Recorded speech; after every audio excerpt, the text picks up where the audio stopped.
Hello friends, my self Janvi Chaudhary.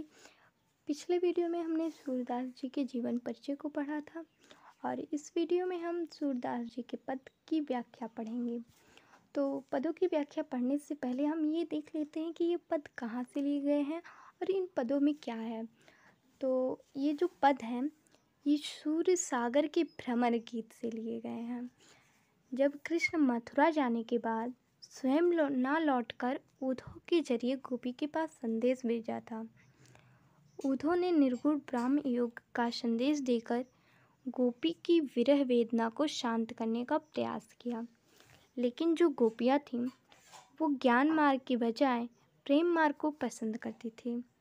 इस कारण से उन्हें जो उद्धव थे उनका सुख संदेश पसंद नहीं आया।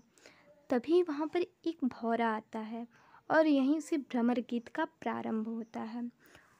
गोपी ने भ्रमर के बहाने उद्धव पे व्यंग किया। पहले पद में गोपियाँ शिकायत करती हैं और फिर दूसरे पद में गोपियाँ ये स्वीकारती हैं और उनकी जो मन की अभिलाषाएँ रहती हैं वो मन में ही रह जाती हैं। कृष्ण के प्रति उनकी जो प्रेम की गहराई थी वो और भी गहरी हो गई है। तीसरे पद में गोपियाँ कहती हैं कि वे जो उद्धव हैं उनकी योग साधना को कड़वी ककड़ी जैसा बताती हैं और अपने एकनिष्ठ प्रेम पर दृढ़ विश्वास प्रकट करती हैं। चौथे पद में उद्धव को ताना मारती हैं कि कृष्ण ने अब तो राजनीति पढ़ ली है।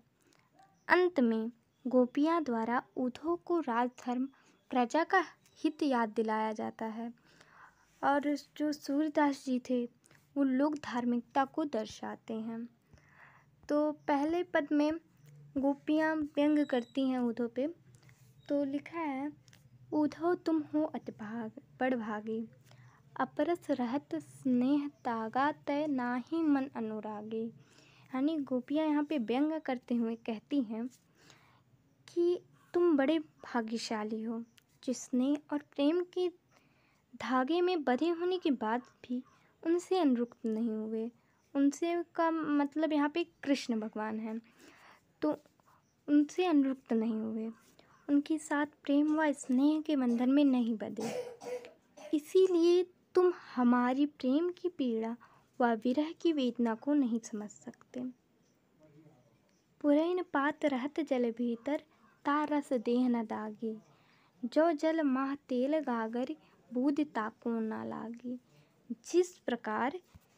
जिस प्रकार कमल का पत्ता जल के भीतर रहने के बाद भी उस पर कहीं भी पानी की बूंद का एक दाग नहीं लगता, और अगर तेल की गागर जो है वो जल के भीतर रहने के बाद भी उस पर जल की एक बूंद नहीं लगता। हम सब जानते हैं कि मतलब तेल पे पानी कभी तेल में नहीं मिलता। तो इसीलिए जो मतलब है तेल की गागरी पे भी जल की बूंद नहीं लगती है। तो उसी प्रकार गोपियाँ कहती हैं कि उसी प्रकार तुम्हारे द्वारा दिए गए निर्गुण भक्ति के उपदेशों का हम पर जरा भी प्रभाव नहीं पड़ेगा। हम सभी कृष्ण के प्रेम में इतने लीन हैं, उस पर तुम्हारे उपदेश का कोई असर नहीं पड़ेगा। प्रीत नदी में पाँव न बोर्यो, दृष्टि रूप न परागी, सूर्यदास अबला हम भोली, गुड़ चाटी जो पागी। तो गोपियाँ कहती हैं कि कभी भी तुमने प्रेम रूपी नदी में अपना पैर नहीं डुबोया और ना ही तुम्हारी दृष्टि किसी के सौंदर्य में लिप्त हुई है।